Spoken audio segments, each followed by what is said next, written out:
Good morning, જય સિયારામ, હર હર મહાદેવ। મેં બધા જ મિત્રોને આજથી 5 દિવસના વિડીયોમાં બધાને જણાવ્યું હતું કે કાળો લીલો માલ લઈને માર્કેટમાં ન આવો, એની કોઈ જ વેલ્યુ નથી। અહીંની જે માર્કેટ છે એમાં સારો પાકો માલ હોય એ જ બધા વેપારીઓને લેવો છે અને એની જ વેલ્યુ થાય છે। કાળો જે લીલો માલ આવે છે એના લીધે થઈને બીજા બધા માર્કેટની પણ માર્કેટ ડાઉન થાય છે અને આજના દિવસમાં એ મંદીનો માહોલ ફરીવાર જોવા મળ્યો છે। તો તમને બતાવું આજની આ માર્કેટ। આ માલ આપી દીધો છે 90 રૂપિયામાં।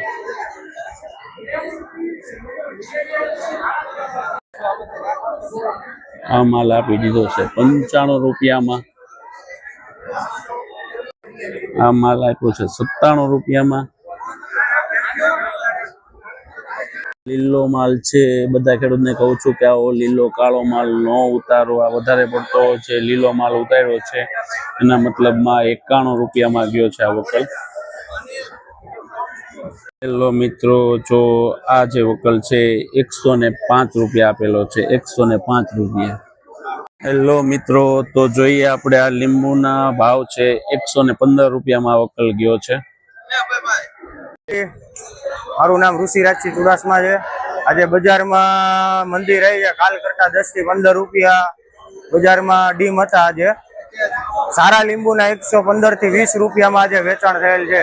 જે પાછળની બજાર છે એ 80 થી 100 રૂપિયામાં 10 થી 15 રૂપિયાના ડિફરન્સ છે। આજે માલ ગયેલા છે જે બધા ખેડૂત લઈને આવ્યા હતા એના લીધે થઈને જે પરમ દિવસમાં જે આગલા દિવસમાં જે માર્કેટ હતી એ માર્કેટ 135 થી 140 રૂપિયાની હતી।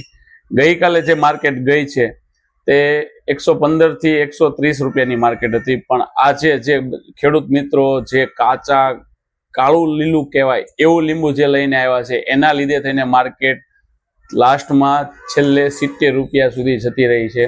આટલી બધી ડાઉન થઈ ગઈ છે। એટલે હંમેશા કહું છું ખેડૂતોને કે કાચો લીલો કાળો માલ લઈને ન આવો। ફક્ત જે પાકનો જે પોપટી લીલો જે માલ પાક્યો હોય અને પીળો માલ હોય એ જ માલ લઈને આવો। નુકસાનીમાં તમે છો, માર્કેટ તૂટી જવાની નથી, માર્કેટ રનિંગ રહેશે। તમે માર્કેટ તૂટી જવાના ભયથી જો આ માલ લઈને આવતા હોય તો પ્લીઝ આવો માલ લઈને ન આવો। બાકી નવા બ્લોગ સાથે કાલે મળીશું। જય હિન્દ, જય ભારત। અમારી ચેનલ લાઇક, શેર ને સબસ્ક્રાઈબ કરવાનું ભૂલતા નહીં।